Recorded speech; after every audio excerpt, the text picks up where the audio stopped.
नारायणं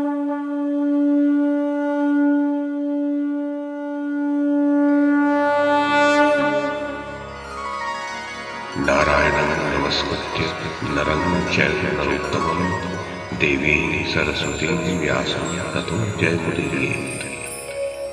ओम नमो भगवते वासुदेवाय, ओम नमः पितामहाय, ओम नमः प्रजापतिभ्यः, ओम नमः कृष्णद्वैपायनाय, ओम नमः सर्वविघ्नविनायकेभ्यः।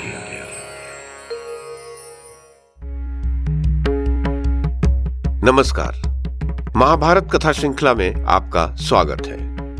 श्रीमन महर्षि वेद व्यास द्वारा रचित महाकाव्य महाभारत को एक कथा श्रृंखला के रूप में प्रस्तुत करते हुए पिछली कड़ी में मैंने मूल संस्कृत ग्रंथ के प्रथम पर्व, जो आदि पर्व के नाम से प्रसिद्ध है, उसके 7वें उपपर्व अर्थात संभव पर्व में अंशावतरण प्रसंग के प्रथम भाग में जो कथा कही गई है उसे आपको सुनाया था। अब इस कड़ी में इसी संभव पर्व में अंशावतरण प्रसंग के दूसरे भाग में जो कथा कही गई है उसे मैं कमल किशोर आपको सुनाता हूं।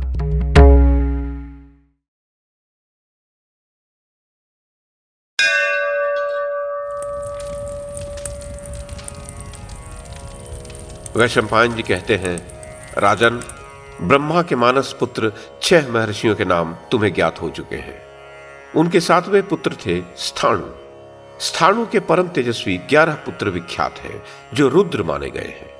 मृगव्याध, सर्प, महायशस्वी निरति, अजैकपाद, अहिर्बुधन्य, पिनाकी, दहन, ईश्वर, कपाली, स्थाणु और भगवान भव, ये 11 रुद्र माने गए हैं। मरीचि, अंगिरा, अत्रि, पुलत्स, पुलह और क्रतु, ये ब्रह्मा जी के 6 पुत्र बड़े शक्तिशाली महर्षि हैं। अंगिरा के 3 पुत्र हुए, जो लोक में सर्वत्र विख्यात हैं, बृहस्पति, उतथ्य और संवर्त। अत्रि के बहुत से पुत्र सुने जाते हैं। वे सब के सब वेदवेत्ता, सिद्ध और शांतचित्त महर्षि हैं। पुलत्स मुनि के पुत्र राक्षस, वानर, किन्नर तथा यक्ष हैं। पुलह के शरभ, सिंह, किमपुरुष, व्याघ्र, रीछ और इहामृग अर्थात भेड़िया जाति के पुत्र हुए। क्रतु के पुत्र क्रतु के ही समान पवित्र, तीनों लोकों में विख्यात, सत्यवादी, व्रतपरायण तथा भगवान सूर्य के आगे चलने वाले 60 सहस्त्र खिल्ले ऋषि हुए। ब्रह्मा जी के दाहिने अंगूठे से महातपस्वी शांतचित्त महर्षि भगवान दक्ष उत्पन्न हुए। इसी प्रकार उन महात्मा के बाएं अंगूठे से उनकी पत्नी का प्रादुर्भाव हुआ। महर्षि ने उसके गर्भ से 50 कन्याएं उत्पन्न की। वे सभी कन्याएं परम सुंदर अंगों वाली तथा विकसित कमल के सदृश विशाल लोचनों से सुशोभित थीं। प्रजापति दक्ष के पुत्र जब नष्ट हो गए, तब उन्होंने अपनी उन कन्याओं को पुत्री बनाकर रखा और उनका विवाह पुत्रिका धर्म के अनुसार ही किया। दक्ष ने 10 कन्याएं धर्म को, 27 कन्याएं चंद्रमा को और 13 कन्याएं महर्षि कश्यप को दिव्य विधि के अनुसार समर्पित कर दी। अब मैं धर्म की पत्नियों के नाम बता रहा हूं, सुनो। कीर्ति, लक्ष्मी, धृति, मेधा, पुष्टि, श्रद्धा, क्रिया, बुद्धि, लज्जा और मति, ये धर्म की 10 पत्नियां हैं। स्वयंभू ब्रह्मा जी ने इन सब को धर्म का द्वार निश्चित किया है, अर्थात इनके द्वारा धर्म में प्रवेश होता है। चंद्रमा की 27 स्त्रियां समस्त लोकों में विख्यात हैं। वे पवित्र व्रत धारण करने वाली सोम पत्नियां काल विभाग का ज्ञापन करने में नियुक्त हैं। लोक व्यवहार का निर्वाह करने के लिए वे सब की सब नक्षत्रवाचक नामों से युक्त हैं। पितामह ब्रह्मा जी के स्तन से उत्पन्न होने के कारण मुनिवर धर्मदेव उनके पुत्र माने गए हैं। प्रजापति दक्ष भी ब्रह्मा जी के ही पुत्र हैं। दक्ष की कन्याओं के गर्भ से धर्म के 8 पुत्र उत्पन्न हुए, जिन्हें वसुगण कहते हैं। अब मैं वसुओं का विस्तार पूर्वक परिचय देता हूं। धर, ध्रुव, सोम, अनिल, अनल, प्रत्यूष और प्रभास, ये 8 वसु कहे गए हैं। धर और ध्रुव ध्रुमा के पुत्र हैं। चंद्रमा मनीस्विनी के और अनिल श्वासा के पुत्र हैं। रता के और अनल शांडिली के पुत्र हैं तथा प्रत्यूष और प्रभास ये दोनों प्रभाता के पुत्र बताए गए हैं। धर के 2 पुत्र हुए, द्रविण तथा हुत हव्यवह। सब लोगों को अपना ग्रास बनाने वाले भगवान काल ध्रुव के पुत्र हैं। सोम के मनोहरा नामक स्त्री के गर्भ से प्रथम तो वर्चा नामक पुत्र हुआ, जिससे लोग वर्चस्वी अर्थात तेज कांति और पराक्रम से संपन्न होते हैं। फिर शिशिर, प्राण तथा रमण नामक पुत्र उत्पन्न हुए। अह के 4 पुत्र हुए, ज्योति, शम, शांत तथा मुनि। अनल के पुत्र श्रीमान कुमार अर्थात स्कंद हुए, जिनका जन्म काल में सरकंडों के वन में निवास था। शाख, विशाख और नैगमेय ये तीनों कुमार के छोटे भाई हैं। 6 कृतिकाओं को माता रूप में स्वीकार कर लेने के कारण कुमार का दूसरा नाम कार्तिकेय भी है। अनिल की भार्या का नाम शिवा है। उसके 2 पुत्र हैं, मनोजव तथा अविज्ञात गति। इस प्रकार अनिल के 2 पुत्र कहे गए हैं। देवल नामक सुप्रसिद्ध मुनि को प्रत्यूष का पुत्र माना जाता है। देवल के भी 2 पुत्र हुए।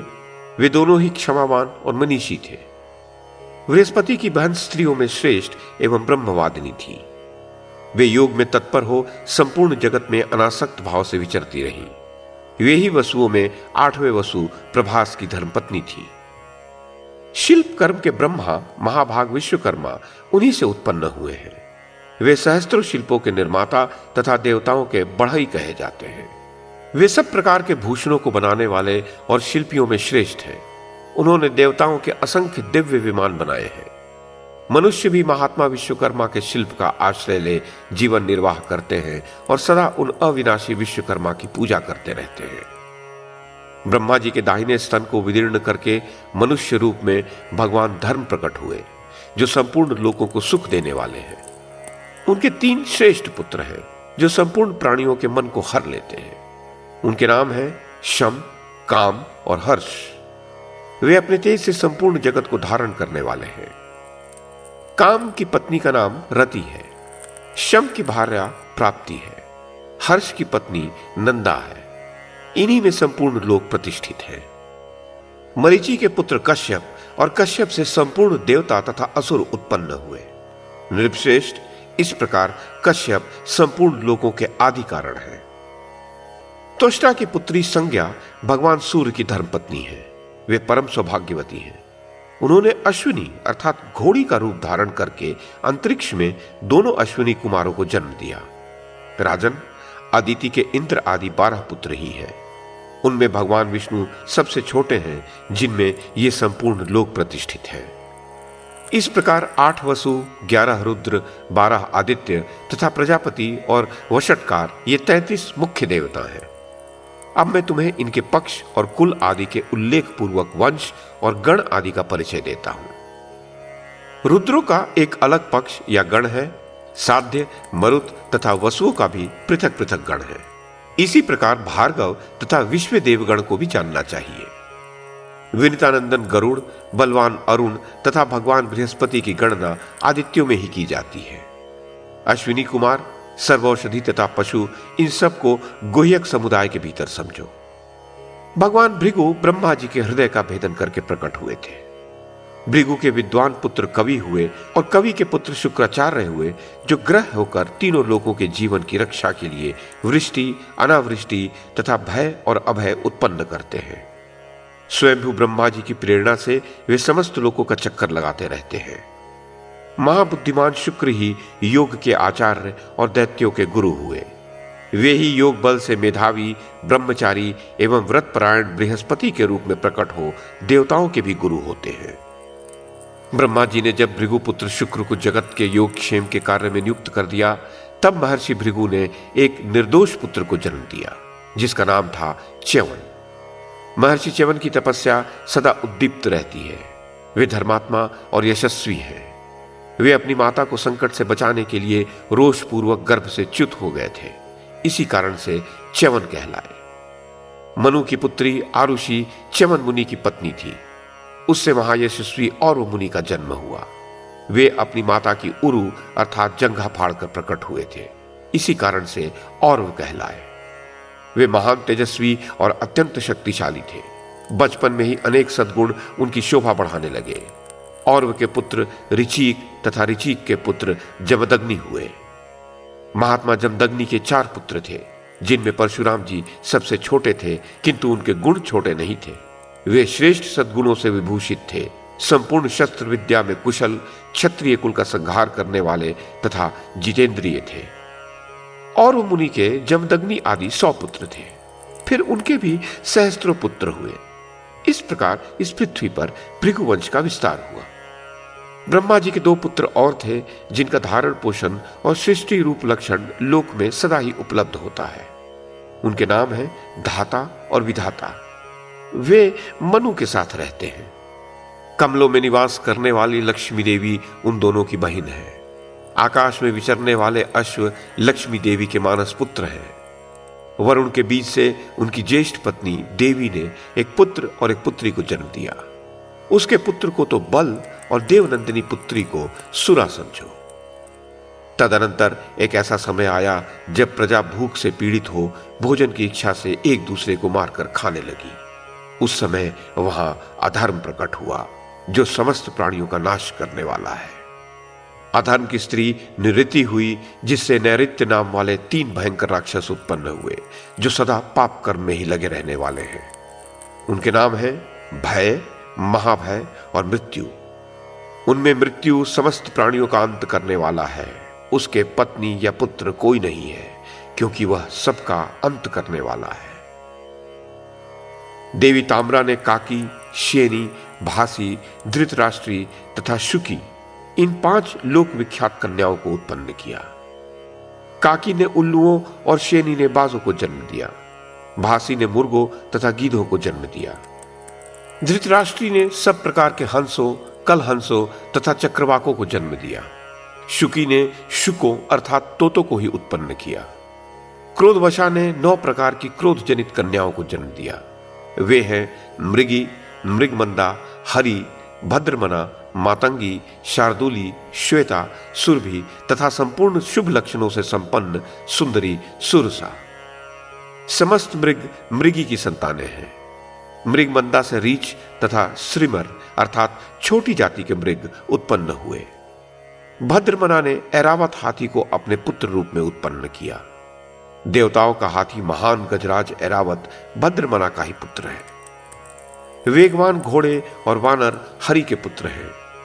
गाय के समान पूंछ वाले लंगूरों को भी हरि का ही पुत्र बताया जाता है। शार्दुली ने सिंहों, अनेक प्रकार के बाघों और महान बलशाली सभी प्रकार के चीतों को जन्म दिया, इसमें संशय नहीं है। मातंगी ने मतवाले हाथियों को संतान के रूप में उत्पन्न किया। श्वेता ने शीघ्रगामी दिग्गज श्वेत को जन्म दिया। सुरभि ने 2 कन्याओं को उत्पन्न किया। उनमें से एक का नाम रोहिणी था और दूसरी का गंधर्वी। गंधर्वी बड़ी यशस्विनी थी। तत्पश्चात रोहिणी ने विमला और अनला नाम वाली 2 कन्याएं और उत्पन्न की। रोहिणी से गाय बैल और गंधर्वी से घोड़े ही पुत्र रूप में उत्पन्न हुए। अनला ने 7 प्रकार के वृक्षों को उत्पन्न किया जिनमें पिंडाकार फल लगते हैं। वे फल हैं खजूर, ताल, हिंताल, ताली, छोटे खजूर, सुपारी और नारियल। ये 7 पिंडाकार फल वाले वृक्ष हैं। अनला के शुकी नाम की एक कन्या भी हुई। कंक पक्षी सुरसा का पुत्र है। अरुण की पत्नी शेनी ने 2 महाबली और पराक्रमी पुत्र उत्पन्न किए। एक का नाम था संपाति और दूसरे का जटायु। जटायु बड़ा शक्तिशाली था। सुरसा और कद्रू ने नाग एवं पन्नग जाति के पुत्रों को उत्पन्न किया। विनिता के 2 ही पुत्र विख्यात हैं, गरुड़ और अरुण। सुरसा ने 101 सिर वाले सर्पों को जन्म दिया था। सुरसा से 3 कमल नयनी कन्याएं उत्पन्न हुई जो वनस्पतियों, वृक्षों और लता गुल्मों की जननी हुई। उनके नाम हैं अनला, रुहा और विरुधा। जो वृक्ष बिना फूल के ही फल ग्रहण करते हैं उन सबको अनला का पुत्र जानना चाहिए। वे ही वनस्पति कहलाते हैं। जो फूल से फल ग्रहण करते हैं उन वृक्षों को रुहा की संतान समझो। लता, गुल्म, वल्ली, बांस और तिनकों की जितनी जातियां हैं उन सब की उत्पत्ति विरुधा से हुई है। यहां वंश वर्णन समाप्त होता है।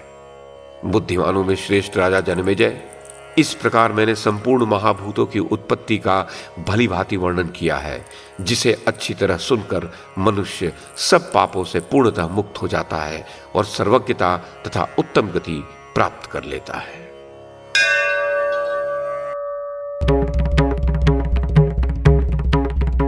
तो ये थी आदि पर्व के 7वें उपपर्व अर्थात संभव पर्व में अंशावतरण प्रसंग के दूसरे भाग में कही गई कथा। इस कड़ी में बस इतना ही। अगली कड़ी में इससे आगे की कथा सुनाऊंगा। YouTube के माध्यम से महाभारत की कथा को एक श्रृंखला के रूप में प्रस्तुत करने का हमारा ये प्रयास यदि आपको सराहनीय लगा हो तो कृपया इस कड़ी को लाइक और शेयर करें, चैनल को सब्सक्राइब करें और बेल आइकन को दबाएं। साथ में अन्य लोगों को भी देखने के लिए प्रेरित करें। धन्यवाद और नमस्कार।